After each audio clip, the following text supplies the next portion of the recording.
2, 1, 0, and liftoff.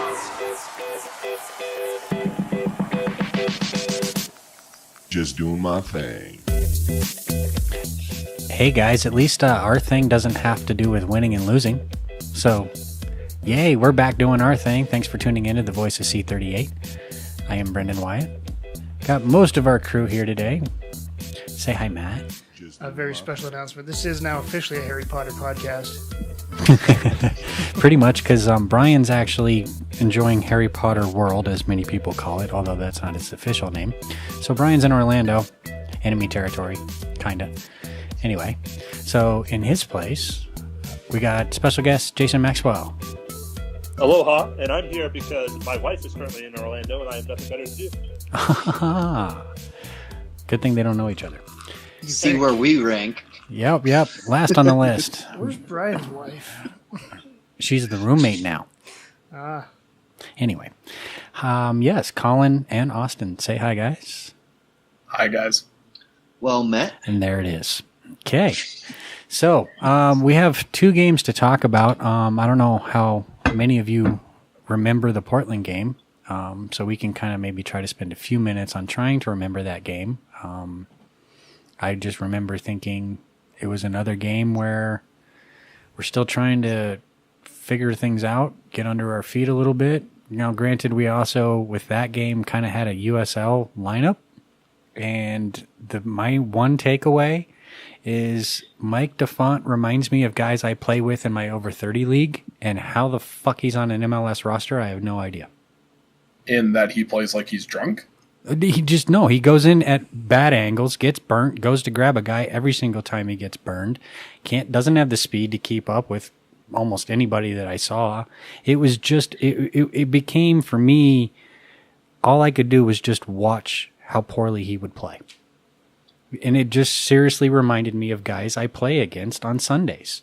The same things. And it was frustrating on my end of it. And that's really the only thing I can remember about that game.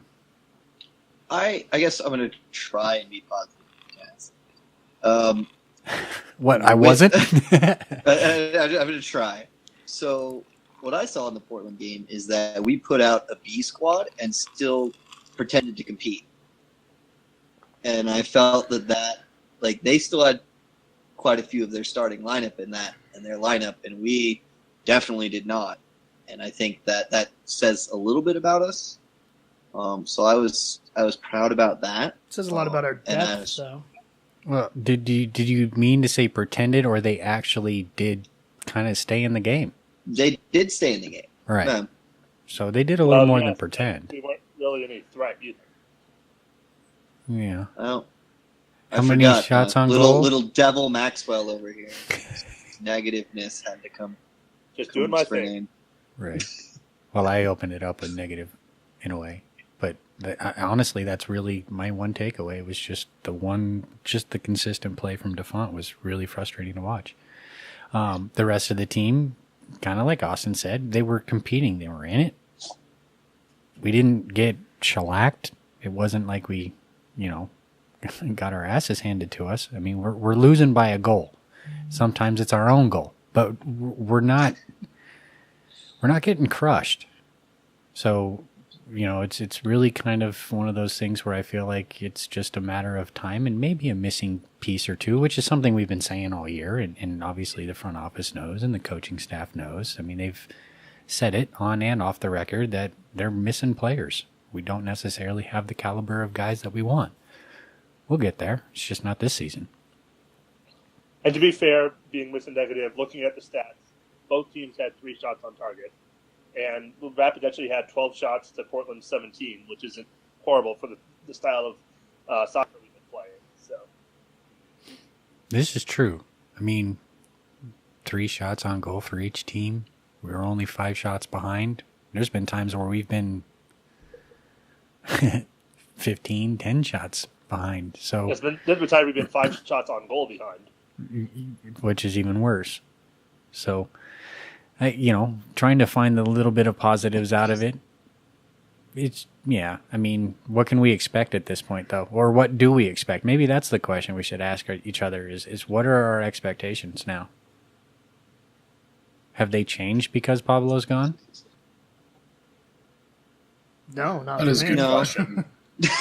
Not for me. No, I called the end of the season in June, I think.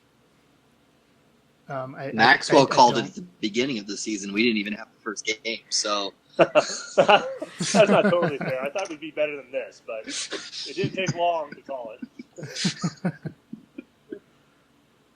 I don't think the Portland game was awful, but it definitely left a lot wanting on the team. And I think you're absolutely right.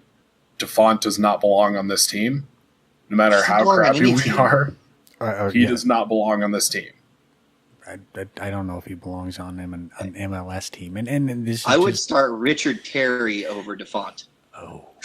Oof. All right.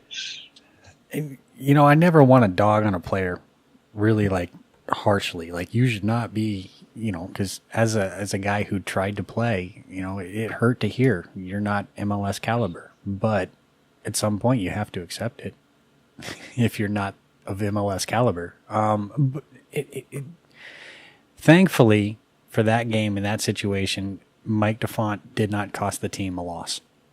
There's been times before where he definitely was the reason we were upside down or in a bad place, but I wouldn't say it was his fault that we lost that game in Portland. It was just, for me, all I could do was just watch how badly he got burned every time. But, you know, I mean, we needed somebody to kind of help fill the depth, especially in the back, and you know, he came at a decent price, so we have to deal with that for this year. But I would think that we're going to see a garage sale of a roster happen in November, December. So Maybe he was a Yeah. BOGO deal. Buy one, get one. from who? I mean, it was Didn't he come Sacramento. from- I thought he came from DU. Sorry. No, He that wasn't- he would wasn't if DU kid. technically there would have been a buy one get one. It would have been Ford and Hamilton because Yeah, those okay. two were DU. But Yeah. That's who I was. no, we picked him up from Sacramento, and we used him in a couple games. And that could have been something where maybe Pablo liked his playing style and his mentality. He's like, I want to work with this guy. I want to, you know, make him better. And now that Pablo's gone, that work, Probably that mentality. project, I than don't know. Playing style. Yeah, I mean, definitely mentality, because he definitely is one of those guys that will make his presence known on the pitch, but I don't necessarily think it's in a positive way. But I also don't think we'll probably see much of him once, you know, we're kind of out of this stretch of multiple games in a week where we kind of need to use most of our roster. But, you know, again, at this point, I don't think putting him in the lineup is throwing away the season either. Use the guys you got if you need to. But anyway, I think What we've season only is that got a one more throwaway? Wednesday game now, right? yeah, we're finishing it up. This next week is kind of Saturday, Wednesday. We've got against Dallas on the 27th at the end of September. So that kind of, the end of September is going to be kind of rough for this team as well, because it's Vancouver, Dallas, Montreal. And then we lead that next weekend is another World Cup weekend, so we won't have Tim Howard when we're hosting Dallas. Oh, crap. I didn't even look that far down. Yeah, I think it's that weekend at least. Maybe I'm wrong. Might be the next weekend. Well, you know we're really pushing for that supporter shield right now, so it's going to matter. Mm-hmm. Well, Can't stop now. Right Can't now, stop, won't stop. the only silverware we can hope for is the plastic silverware that come out of the concession stands. We're going to get the official MLS participation trophy. The supporters? Because there's The been times you- this the season you where I tried swear award. we've put more into it than they have on game day. But I wouldn't say that of late. I really think that these guys are putting in an effort. It's just unfortunate. And I don't know. Let's get to the Salt Lake game. Yeah, I was just gonna say let's talk Salt Lake, because that was kind of a whole different clusterfuck and chaos. Yeah. We My opinion have was that the Salt Lake game was almost an insult to the supporters, given how little effort the organization put out across the board. It felt like. Are you thinking as far as the reaction after the result? The reaction after the result, the fact the team looked like it gave up after the first goal. Honestly, I don't agree with that. I think that they gave up until halftime, and then I saw a team come back out and try again. Yep. I'll agree with that until they scored again, and then they gave up. I think that part of the reason these guys hang their heads in certain situations is because there's no confidence in offense. There's no confidence in scoring. There's a few guys on this cast right now who probably will start looking it up as soon as I say it. But when's the last time we scored 3 goals? When's the last time we came from behind and scored multiple goals? last time we scored 3 goals. Probably would have been San Jose. Right, and it's just this team is not known for being able to go and punch a few goals in, especially when down. So when you go down and you've been trained to play a certain way and not really allow a goal, not so much score a goal, you kind of get down in the fact that, fuck, this game's over and there's 60 minutes to go. It really kind of, it wears on a player, professional or not. I mean, I've been in those situations where if you don't have the confidence in your teammates or yourself or what's going on the field to be able to go back out and score a couple goals, you almost ask yourself, what am I doing for the rest of the day? And I'm not saying that that's what they were doing, but it kind of looked like it at times because it did feel like they did hang their heads a little, but it did also feel like Steve Cook said some things at halftime and you know, they went back out and they gave a little bit of a fight. It would have been nice if we had stayed a man up. Yeah. Fucking Gordon. By the way, the last time we scored 3 goals was the last game we won. 3-1 Houston at home on July 1st. Oh my God, the last time we won was almost 2 months ago. Yeah. Ooh. That's hard to swallow. I also looked this up here. The last time we let in 4 goals was when we went to NYCFC last year for the 5-1 shellacking we took. So, I mean, the way to look at that is definitely even in this time when our defense and our team is just kind of not the way it used to be, our defense is still pretty good. But our offense is not something that any of the guys probably are confident in. When I look at the game, I looked at the first goal we went down, and that really was disappointing to watch the team. Like, you could just see it deflate. And then they came back out, and I saw a lot of energy, and then they got a PK. And I don't know, Maxwell might know this. I thought you weren't allowed to stop when you're taking a PK. You're not allowed to. You're allowed to stop until you actually reach the ball. Once you start your kicking motion on the ball, you can't stop. So you can't do a dummy you fake kick, stop. but you can kind of stagger. Because he literally went, and Howard was already diving before he started his run again. But as long as he before he kicked the ball, motion, that's okay. So, you've already given them. I think that rule should be if you can't do I hate stutter steps and stuff like that in PKs. You're already putting the goalie to a huge disadvantage, and then you're allowing players to basically make it where he can't. There's no way for him to react to that. By the way, that's just unfair. Just give him the goal at that point. The last time we scored 3 goals after going down was when we hosted FSL on July 11th, 2015. FSL scored in the 79th minute, and then we scored 3 goals in the last 10 minutes, including Juan Ramirez's empty netter that won us the cup. So the last time we really actually were a team was one of the worst seasons this team has ever had.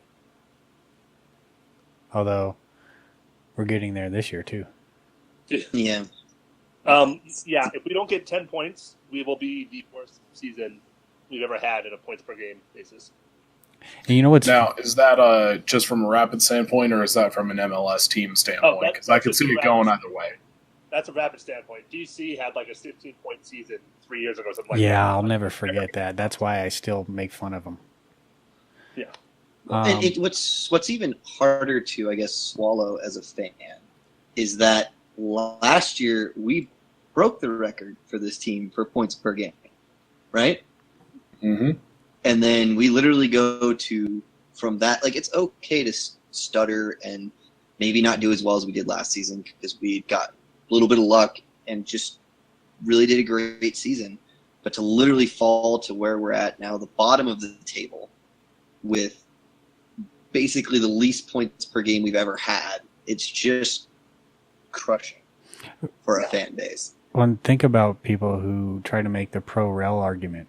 Could you imagine what that would be like for this team where you were so close to winning the league and the next year you're going to get relegated? Leicester City.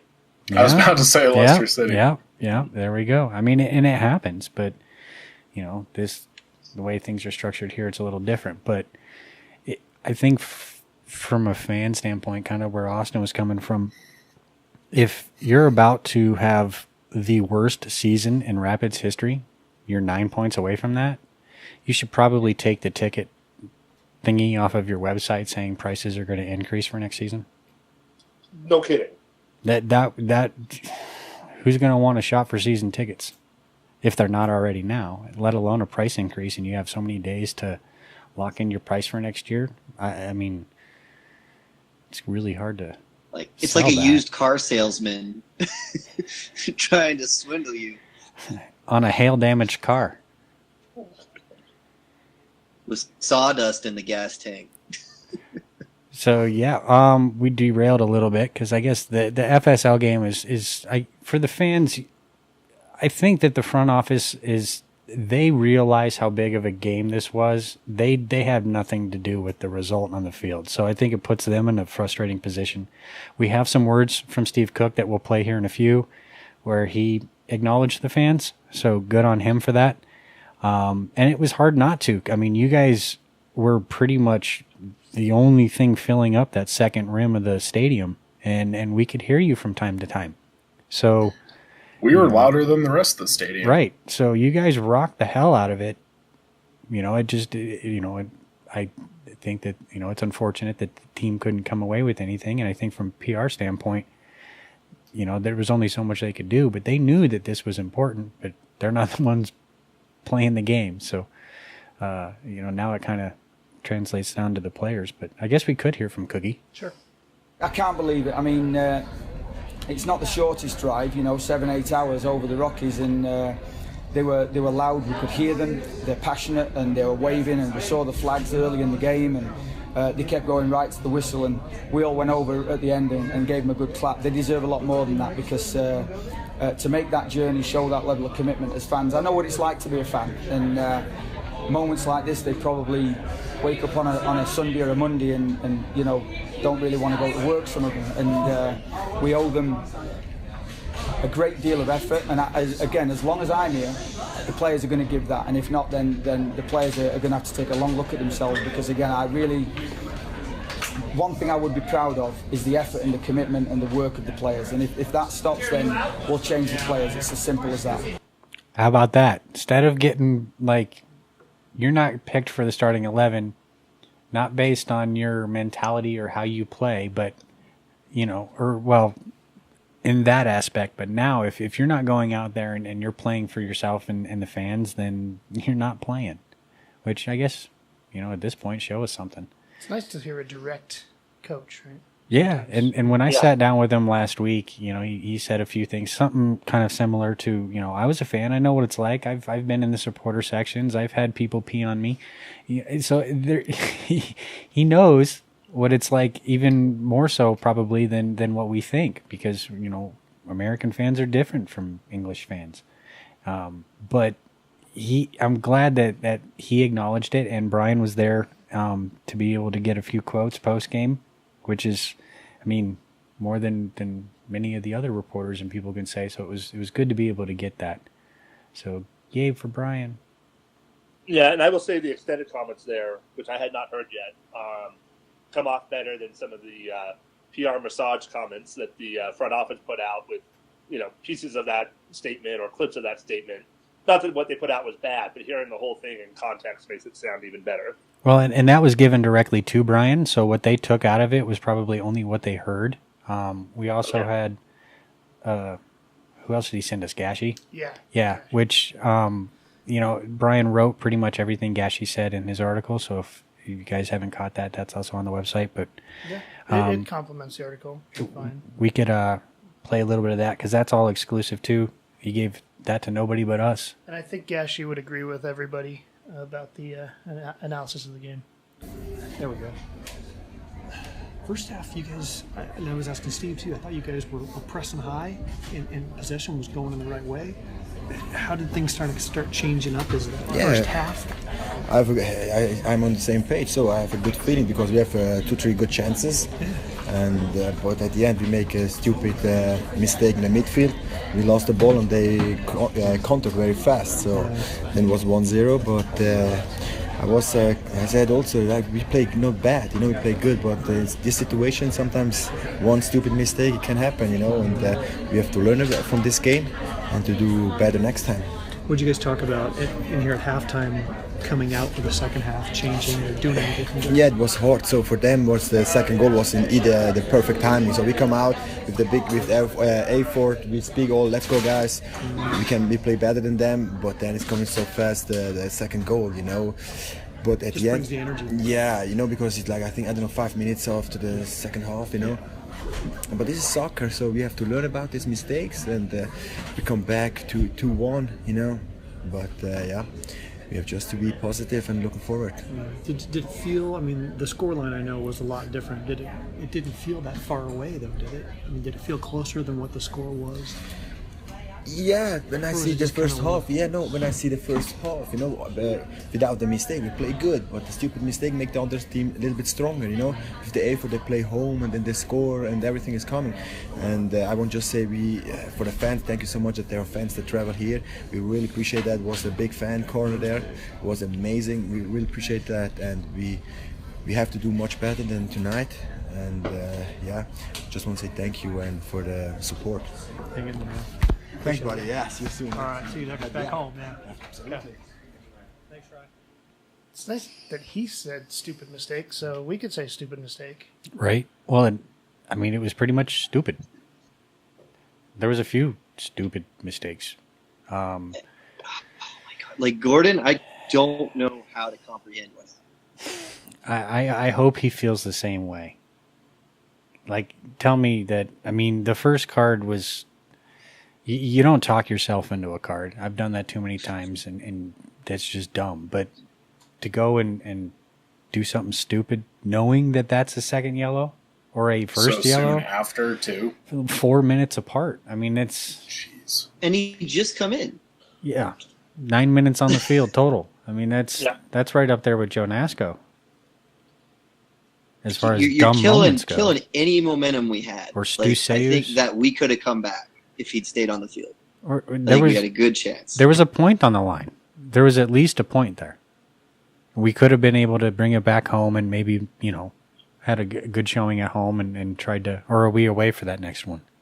We're away. No, we're not. No, we're no, at for home for the next RSL RSL game. Yeah. That's our last home game. So it would have came down to, a really, really big end of the season.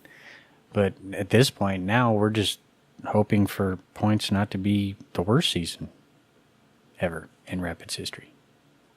So when you saw the first goal,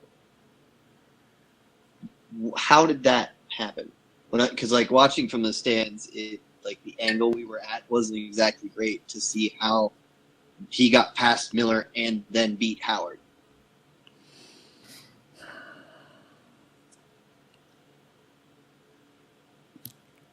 Forgive my pause. I'm trying to recall it because I don't know if that's the one where I felt like Howard could have done more or not. I'd have to go back and... One. Is it? Because I remember thinking, you just got beaten to your post, man. And that's not something you should be doing or getting... Yeah, exactly. Yeah. That's the one. Okay, so that's... Yeah, then that one I felt like wasn't so much just... it was kind of maybe poor play getting to that point. And I don't know. I'd have to play in front of me, but that's probably that's the one that I remember thinking, oh, I expected more out of Howard on that one. And yeah, I mean, Miller stood off too far. He didn't really have to beat Miller because Miller was giving up too much space. But he was doing the right thing. Miller was pushing him outside, something that Howard would have the near post covered, and Plata just put the shot between Howard in the near post. Yeah. Boo. Because like the last 2 goals, whatever, were high pressing, and basically it's 1-on-1 with Howard with half a field to run up on. We were kind of asking for those last 2.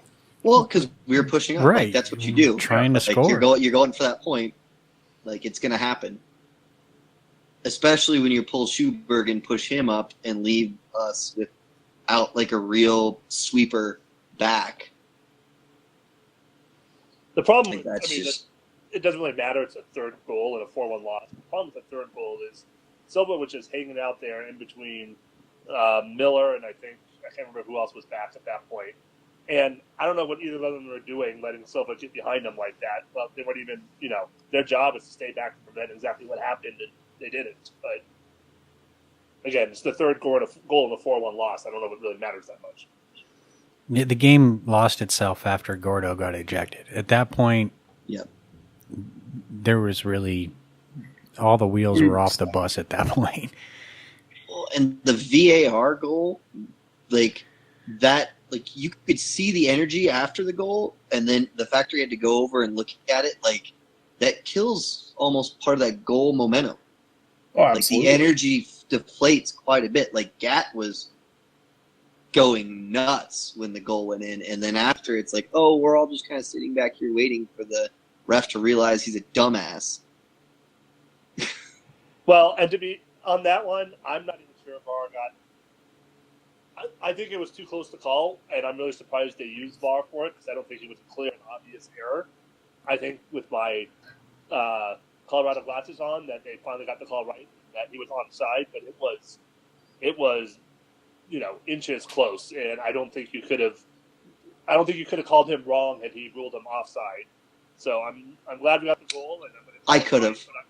I'm shocked he used VAR for it. Well, no, I'm with Maxwell. I was a little worried that they weren't, but as soon as they show a replay, you're like, yeah, no, he was clearly in the right position and deserved the goal. And I've been saying he needs to get a goal. So let's see if he can start a streak, maybe in LA.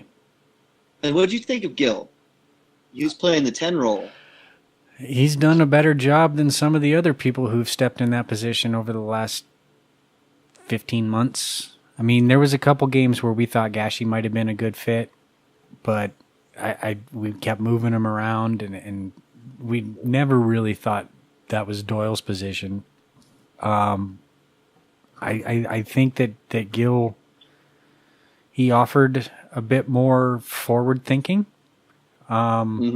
which is something we didn't get out of Powers, and it's something that I expect more out of Nana once he is fully game fit. I don't think he necessarily had his best game in Salt Lake, but I'm kind of happy with Gil. And if this is what we can get out of him, I'd like to see us keep him around. Mm-hmm.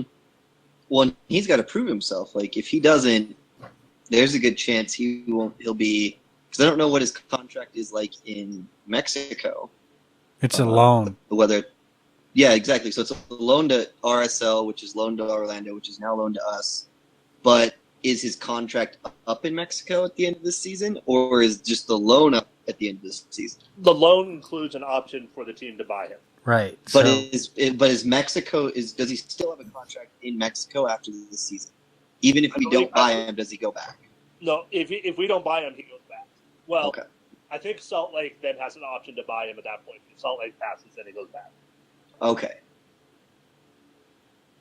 Interesting.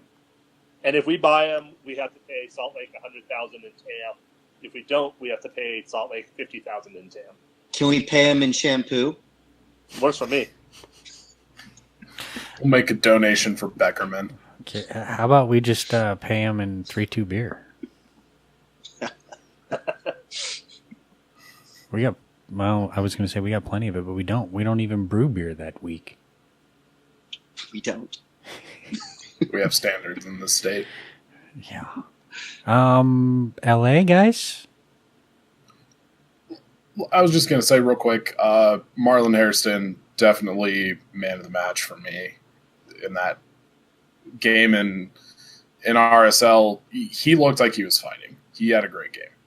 Marley always puts everything out on the field. I don't think we've ever really seen a performance from Marley where we thought he was dogging it or checked out or was not. I mean, he's definitely one of those guys that when you see him on the, starting 11 or coming off the bench, tell me you're not happy. Tell me you're not like, yeah, we got a chance now. Exactly. You get excited for the ability to watch him play. You want to see him start, but just to know that he's going to play, uplifts you a little bit. Marley's that kind of guy, and more like that, more guys like that, and this team they'll turn things around. I mean, I think Gat's another one like that as well. Cerna, maybe Gill too. I mean, we haven't seen much of him yet, but we've seen quite a little bit, enough to. I'd like to think he might be one of those guys that can offer that too. So, and maybe that's the kind of mentality that Steve Cook would like to put out on the field. We'll see. Mm-hmm. Anyways, LA. Yeah. My thought here is, look, the entire season is shot. There's nothing that we have going ahead that we can. We lost the Rocky Mountain Cup. We're definitely not making playoffs at this point. Hey, we're not numerically out yet. You shut up. Shut up, Austin. The one thing I want to see us do is prove that we aren't the worst away record in the history of MLS, which I believe is RSL. I want to see us get at least one more point on the road, and LA is our best bet. No, they're terrible. They've only won one game at home. Yeah, this is the movable force versus the stoppable object. LA has won one game at home. We have won no games on the road. Something's got to happen. It's going to be the worst game of soccer you'll ever see. Or most likely it's going to be a scoreless draw. We're both going to score on ourselves. There you go.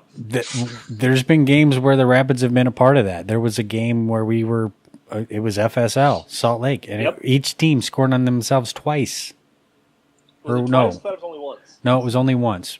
But one team, not named FSL, scored on themselves twice in that game. Ah. But, I mean, it was... Was that the Pickens one where he kicked it into the back of some guy? Yes, it was. But I don't think that this is that... I mean, it would really suck if it's a 0-0 game. And, yeah, the Rapids do not have a good record going in L.A. In fact, I think they've only won 3 times there. I don't have the actual stat because MLS game guides Maxwell. If you can pull it up faster than game guides, that's great. They don't usually release those until Thursday. But we just definitely have always struggled when it came to the StubHub Center. Both teams are different. Both teams have different coaches. Both teams are having a really shitty year. Yeah, it has all the makeup for a really shitty soccer game. But I'll still watch it and still hope for 3 points. The way Do you think we'll see Eigner? I hope so. I'm with Maxwell. I hope, but I don't know. Part of me is kind of like, I don't know. The fitness with this club is something that I've been on about for all season, and all of last season. I don't think season before that. I don't think there's been a traumatic change, and I don't know. I don't think we can. I'm not expecting to see him. I think I'm starting to change my mind on when we'll see this guy, and I don't know if they're going to wait for a home debut, which it's just unfortunate for the guy. You want to play soccer, and you came here wanting to play soccer, whether it's on the road for just a few minutes or whatever. Just get him on the pitch. I mean, I'd love to see him in LA, but it's also turf out there. I don't know if that shit matters. No, Home Depot Center is grass. Oh, great. Okay, great. That I'm wrong, and I'll take that. I just knew that half the East Coast teams were on turf. But I'd love to see him, but I'm afraid that we might just be holding on to him, which is kind of dumb at this point because, like, we've all said, this season's over. At this point, just put your signings out there, put the guys that are going to be playing for the future out there, and let's start to see what kind of product we could expect for 2018. Season ticket pricing. Show us there's something to look forward to. Yeah, exactly. Right. Give us some more Nana. Give us Eigner. Give us Gashi. If Doyle's not going to be here, put Baji up there. Maybe some Calvert. I mean, everybody that I've ever talked to, coaching on up, has always been high on Calvert, and Calvert's got talent. Well, we could start seeing what kind of talent he's really got. I mean, if this is what we're going to get to. I mean, we talked about it a couple casts ago. What do we want to see from these guys? Do we want to see them kind of throw the season away and play the young guys and stuff like that? And now I find myself kind of saying something similar to that. But I just want to see who we're supposed to see for next year. And Eigner played. It's not like he's coming off of an injury. And I mean, the dude's been here almost a month now. And every other team has brought in signings, or every team that has brought in a signing in the transfer window, their player or players have all touched the pitch except ours. Yep. That's alarming to me. We've discussed it before on other guests. Twitch has brought up the question on what we thought, whether we wanted to see the young guns or not. And like most of us, I'd love to hear from Maxwell's opinion on it. Felt that I would rather see our starters because we haven't gotten to see them all season. We've seen the young people all fucking season. We've just seen a mixed bag of everything. I mean, it's kind of like a trail mix. One handful one day is different than the next handful the next. I mean, you just don't know who we're going to get, who's healthy, who's not, who's got the right mentality, who's in the doghouse. That shit just seems to be all over the place, and I'm sure that not being consistent has not helped this team. I don't want to actually do the research here, but I'm guessing that we've probably had the most different starting 11s compared to any other team this year. I would not be surprised. We probably did that in the first half of the season. I'm kind of with Brendan on this in that I only think I'm looking at the roster, and outside of Howard and McNabb, I'm seeing maybe 6 names that I'm absolutely sure will be here next year. The rest of this roster, depending on the coach, depending on if Smith gets the full-time GM job or not, any number of these players could be gone. And I'm like, put those 6 out there, supplement whatever you need to get the starting 11, but let's at least find out the players we know that's going to be around. Boateng, Eigner, Hairston, Schoberg. Let's find out what they have working together and what we can build from. As well as, like maybe Gil, who is obviously on a trial of do we want to keep this guy or not. So, let's put the guys out there that we're trying to think about the future with. Maybe not so much. Maxwell, since we brought up Smith, Brendan and I really like him. I assume Colin does as well. What is your opinion on Smith? I guess it's to be determined right now. He's got a winter transfer window that he's going to need to impress, in my opinion. Obviously, he made the call to remove Pablo, which was late but necessary. I'm glad to see he made that call. I'm not particularly fond of his Rapids Way marketing speak that we've heard over the last couple of weeks, because to me that's all it is. It's just the one club hashtag retitled right now, and I want to see some actual action, or at the very least some ability to stand up and say, not only are we going to be better, but also we did wrong, this is how we did wrong. I mean, you don't have to be real specific, but just some indication that they've learned something from our troubles over the last couple of years, and they will improve because of that. To be fair, he did mention less agent-based signings, which is a positive indicator of making a change. And he did put a bar at being a playoff team next year, which are the things I want to hear. But I want to hear more of that, and I want to see more action before I make any definitive decision. Fair enough. I'm going to let the guy remain anonymous just because I don't want to give away the name if he doesn't want to speak up for this, but I was talking to someone during the RSL trip, and he said that we should give Smith 1 year, and if he doesn't really step up, meaning I would say playoffs, he thinks he should be gone, and I really kind of disagree with that, because if we get rid of Smith, that means just we're going to be in the middle of another rebuilding year, and I don't think we can afford that anymore. They'll hire Pablo back. But how much can the fans really be asked to endure? I mean, unless something amazing happens over the next 9 games, this is probably going to be the worst season in club history. 2014 to 2015 were 2 of the 5 worst seasons in club history. So in 4 years, you've had 3 of the 5 worst seasons in club history. Yes, last year was amazing, but if next year doesn't make the playoffs either, you're looking at 4 out of 5 years of not making the playoffs in pretty bad soccer. At some point, you've got to find a leader that can actually, improve this team.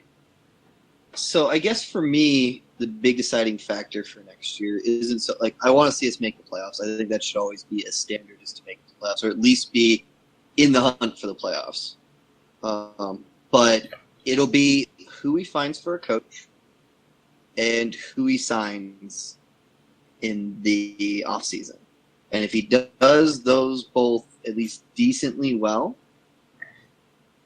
for me, that's his job. What happens on the field is who he hires to do that. So for me, it's who he's bringing in, the personnel he's bringing in to replace Pablo, to bring in another DP. And if he does a good job with that, what happens on the field is really then up to the people he brings in. And then I judge them based on that. I shockingly find myself agreeing with Austin. That never happens. Apocalypse. And to an extent of what Austin and Jason have said, and even Colin, we got to give, Pareg some time, because if you think about it, by letting Pablo go, that was kind of like one of the last pieces of what was being built before Pareg got here. And I think that we've said it a handful of times on different occasions and different situations, but when it comes to sport, things take time to produce. And, what takes easily, an hour in a game mode to simulate will take a year for things to really kind of have an effect in real life. So for Smith to really kind of earn the GM title, I think he's looking at this offseason and going into next season as, the same thing that we're looking at. And he's going to have to really kind of make some serious moves and bring in guys that he really feels and sees can produce. And we're going to need to be somewhat patient from there to kind of see how it unfolds. Well, and give him credit. So did we ever see Hinchy at a tailgate? No. Did we ever see Bravo at a tailgate? Early on, prior to Hinchy taking over, he was out like every week at the tailgate. Okay. So we've seen Smith out at the tailgate since he's gotten the interim GM. We saw him before he got the position. We saw Wayne out there. We saw the alternate governor, from what I hear. Yeah. He was out there. We're seeing a more open culture in a front office, and I'm hoping that also means we're going to have more open communication coming next season. That is desperately needed for this club. The silence from the KSC front is legendary and not at all helpful for the fan base. Hey, we got notified about Juan. That was, they didn't have to tell us that the whole Juan Ramirez thing was done, but they did. So, yay for that.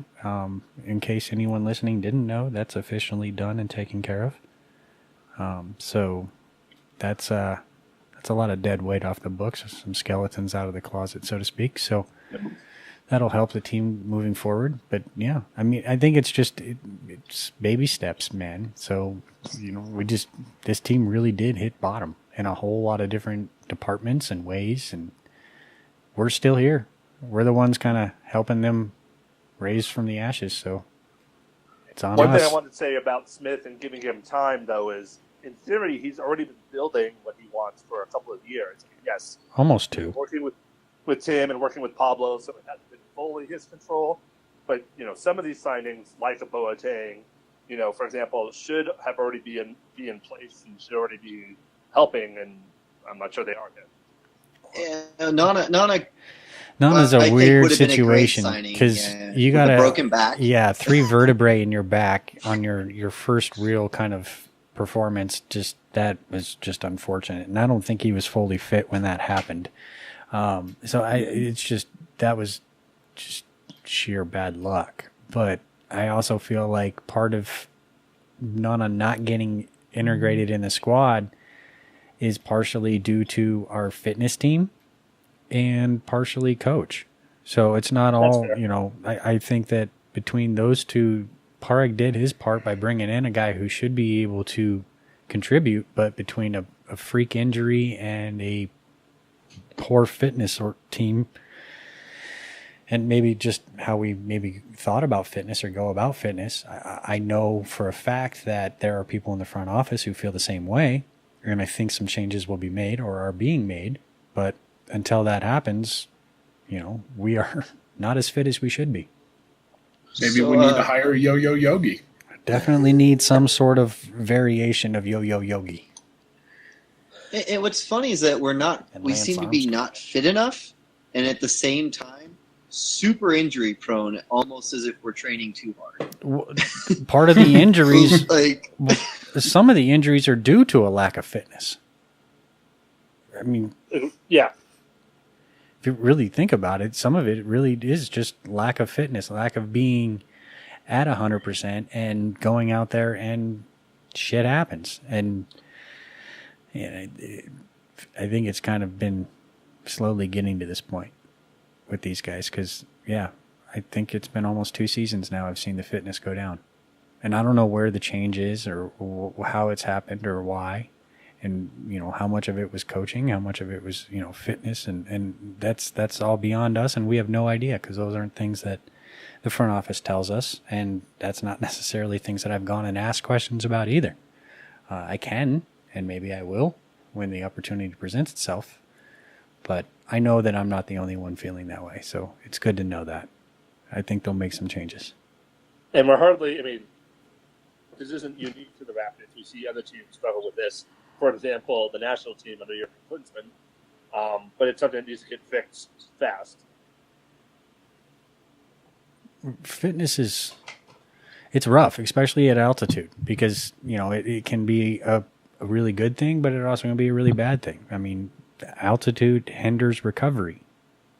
So it really it's a catch-22. And we need someone in charge of that kind of department who knows that and is familiar with training at altitude. Maybe we need an ODP trainer. Just thinking out loud, I guess. Anyway, we should probably wrap this up as we're nearing our hour. Final thoughts on LA, guys? Are we going to see McMath in goal, you think? I do think we will. I didn't make it out to training today, which is really kind of a bummer. But he's been training. So I would think that if he's even 75, 80%, they'll probably give him the go. I'm pretty sure we'll see McMath. Put him out there on crutches. I don't care. You have no faith in Burner? I got faith in Burner. But I'll say one thing about Burner. I've never seen a goalie get hit in the face more than him. Like that guy. What about Scott Sterling? I'm still saying nobody got hit in the face more than Burner. Burner took a broken jaw a couple years ago. I like McMath. I really think that he's a really good keeper, and it's unfortunate for him that he's behind another really good keeper. But there are times where I almost feel more comfortable with McMath in the goal. So I'm fine with that, and that's probably more why I'm saying I think we'll see McMath over Burner is just because I think he's a really good keeper, and if we've got an opportunity to play him, we're going to play him. So scores, chat. You can put yours in first. Let's go with Maxwell. I'm going to go with the scoreless draw. Scoreless draw. Wow. Colin? If I'm being brutally honest, I'm thinking it's going to go 1-0, one way or the other. Is it There's going to be an one own goal. It's going to be one goal, and I don't know if we're going to win or lose, but there's going to be one goal. Way to, play around the gray areas there. Matt, what are you thinking? I'm going scoreless draw as well. I'm kind of almost with Colin. I think there's only going to be a goal in it, but I want to stay positive. I'm going to say we're going to get it. So 1-0 us. Our man McCleve in chat thinks it's going to be 1-1 draw. I'm going to go 2-1. Us. I think we've had a more attacking team since Cook has taken over, and I feel that we're going to be paid dividends finally from that. That would be nice. Are there any viewing parties that we should be advertising? I haven't heard any official announcements on them.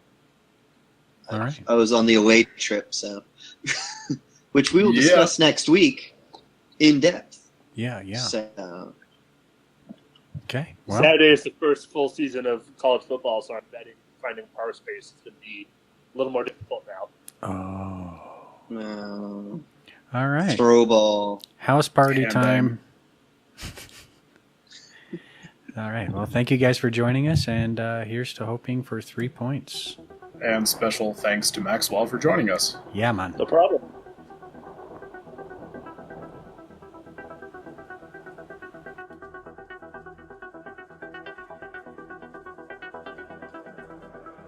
Riders on the storm.